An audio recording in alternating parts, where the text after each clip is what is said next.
Should you marry a woman for money? Well, no, I'm not talking about a guy turning into a gold digger and finding some rich girl to take care of him. I'm actually talking about a recent article that I read that was based on a survey that showed that married men have 3 times the net worth of single men.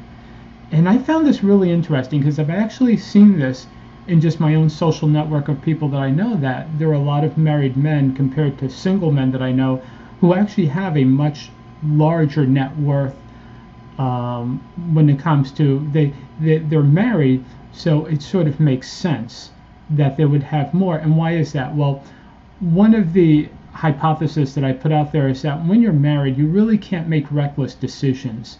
I remember when I was very, very young and just starting out in business, and I did a video on this, how I invested very recklessly during the tech boom of the 1990s and pretty much lost like 80% of my investment portfolio at the time.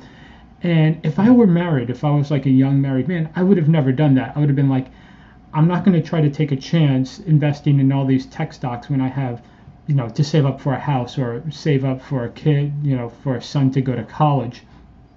So I do feel that being married man is going to be less risk adverse, but this may also give that person the opportunity to build wealth, because they're not going to be reckless and they're not going to make these huge mistakes. So if you're a single guy, how do you use this information to help you? And I actually think there is something you can do, which is, before you make a financial decision, pretend you're married, pretend you have a wife. And now I know one of the advantages of being a single guy is that you don't want to deal with having a spouse tell you how to spend your money. You want to spend your money how you want, but it is good to have that voice in your head to say, if I were married, would I do this? Or if I told this idea to someone, would they think it's a good idea?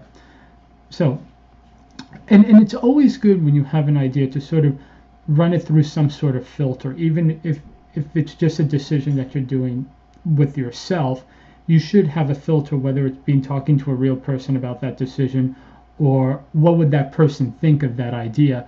And if you do that, you probably find yourself not making any reckless decisions when it comes to financial or even just life decisions. So that's why I believe that having this so-called imaginary spouse very helpful. And based on the research where married men have 3 times the net worth of single men, that sort of makes sense. So, in the future, before you make a big decision, run that idea through someone, whether real or imagined. So I hope you enjoyed this video. If you did, please be sure to like, share, and subscribe. Thank you. Bye.